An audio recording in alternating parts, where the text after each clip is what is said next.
Hey Fred, we got a couple of Q&A questions here, so I'm just going to shoot them off and you just start answering for me. First one is from Sarah at Facebook, and she said, I see that your religious view is as Christian. Are you a believer in the Essene Gospels? Because my husband and I have yet to find someone who eats raw food who just believes in the Bible and not including the Essenes. Can you kind of give us your feedback on that, please, Fred? Well, you know, the Essene Gospel is not part of the traditional Bible. So I've read the Essene Gospel. I'm very, very familiar with it, and but it's not part of the Scriptures. I don't really know how you mean this question. Whether you think the Essene Gospel should be part of the traditional Bible, part of the Old Testament. So I'm not sure. I think what she said is most raw foodists that she runs into, they believe in the Bible, but they also include the Essenes in their belief system. And she was wondering where your belief system was in relationship from the Bible with the Essenes. Well, I'm very familiar with the Essene Gospel, and I have my own opinions about that. But I've been a student of the Bible for many, many years. I've actually read the Quran. I studied the Bible. I studied Buddhism. I don't try to impose my belief system on anybody else. I've walked my own journey. I've done a lot of fasting and praying over the years, just for spiritual reasons, and had great rewards for it.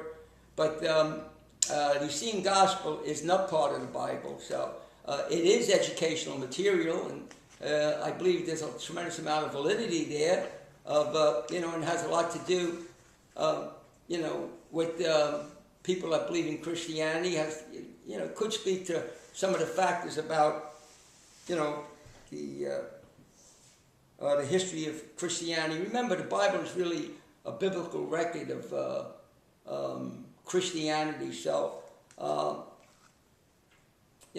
studied the Bible, and I don't consider the Essene Gospel to be part of the traditional Bible, but I've read it, and I think there's a lot of merit to it. But I don't try to impose my beliefs on anybody else. It just doesn't work that way. Thank you, Fred. I appreciate that. Question number 2 was from Wendy on Facebook, and she says, I have poor circulation in my hands. I constantly have cold hands and occasionally cold feet. People tend to comment on how freezing they feel. Sometimes my hands even take a kind of a purplish hue. I exercise 4 to 5 days a week, doing cardio and weight training. I follow the intermediate level lifestyle pretty closely, and I was wondering if you had any thoughts on improving my everyday circulation. What suggestions do you have for that, Fred, please? Well, that might not be due to poor circulation. How old was this person? Did he give their She did not give her age. Okay, it depends upon, sounds like she's a relatively young person.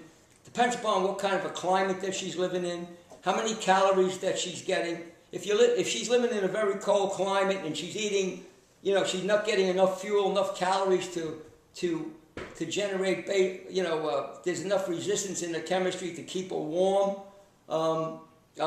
If her hands get red in cold weather, she should check out with a doctor to make sure she don't have Raynaud's syndrome, where your cold weather, of course, affects makes your hands turn red. But I really would have to know more about this person, and just take a look at what she's eating for a couple weeks to make sure she's getting enough calories for activity and to keep her warm in a cold climate.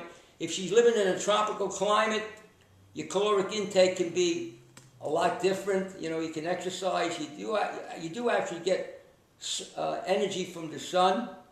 So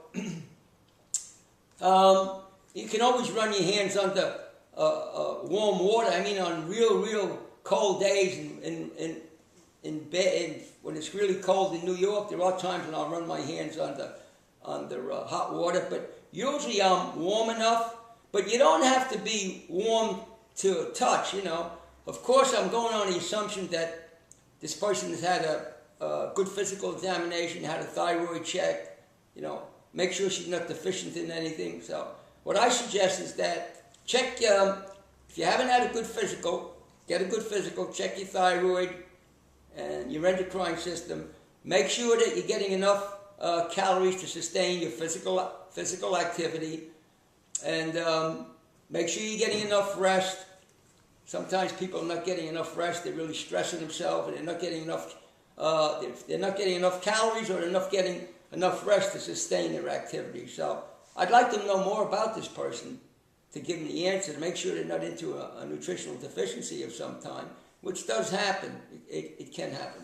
Great. But I'd have to know more about her diet, to be honest with you. Thank you, Fred. Appreciate that. Okay. Also, on an encouraging note, we've been talking about this guy, Jamie Oliver, who's doing this kind of, I guess, program on TV. You've told me you watched it, once or twice, about trying to help kids out there. You want to kind of give him a word of encouragement, please? The gentleman we're talking about. Well, listen, I don't know Jamie Oliver, but the man has my respect. I mean, he's up against what he's up against, and he's handling very, very well. I understand he was a chef, and he had this is what I heard, I don't know if it's true, he had a weight problem himself, had some kind of a health issue, he improved his own health, and then in England he was able to change the food that the children were being fed in England, and now he's in this country trying to do it. Now, give him a lot of credit. He's trying to feed these people real food, as little processed food as he possibly can, freshly prepared, and that's having a dramatic impact on people. I mean, you can just see the changes that people can make by feeding them real food and try to prepare it as best you possibly can, where it isn't so destructive to the food, so you can get some nourishment out of it. But it's very, very evident that, to me, it isn't all or nothing. A lot of people try to make people think it's all or nothing. If you're not eating, 100% raw, and you're not going to get the same, you're not going to get healthy results. Well, that's just not true. Unfortunately, there's a lot of people pushing a 100% raw diet. I have to question whether they're really doing it themselves based on some of the things they're saying. So, of course, a 100% raw food diet is probably the best way to go if you do it correctly. Most people can't do it. A lot of people can't do it, won't do it. We're not speaking to the people that are already into the 100% raw food diet, that are already there, because that message is being beat to death anyway.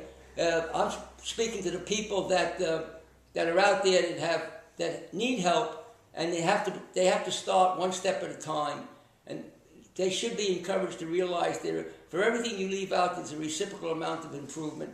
I've seen people just by leaving out the processed food, eating real food, the rest of it really wasn't that good, to have dramatic turnarounds. The blood pressure went down, the cholesterol went down, they lost body weight, they felt better, they had more energy. So my message to people is be encouraged, try to make some changes. It's not as difficult as you think it is. Try one step at a time, pick out a few things that you can give up. And as you go along and as you succeed in one step at a time, you're going to be empowered to do fabulous things. Don't focus on your circumstances. Focus on what the outcome could be.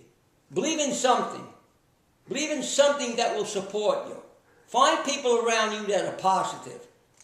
Don't find people around you that are negative, are going to beat down every single effort you make to get better. And watch out for the people that are just glorifying themselves and polarizing themselves to make themselves look good and their program look good to the individual program. Remember, there's many ways to approach this and get great results. All you got to do is look around. Look at all the people making claims they've gotten people healthy on good diets. Look at the difference in the diet. The common denominator is what they're leaving out. They're leaving out the processed food. Then, if you want to go to an all-raw diet, great.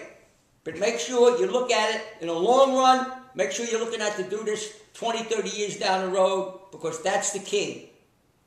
There's plenty of people out there in the honeymoon stage. They're doing it 5 or 6 years, so they read a few books. To me, that's the honeymoon stage. The real changes come, 10, 15, 20 years down the road. So be blessed, do it, but do it as best you can. Thanks, Fred. And Jamie, way to go, buddy. Just keep going on down there. Again, don't forget to check out our website at www.fredbishyforhealth.com. Check out our natural health plan and do a little self-assessment, and we'll call you back. Thanks a lot. Have a good day.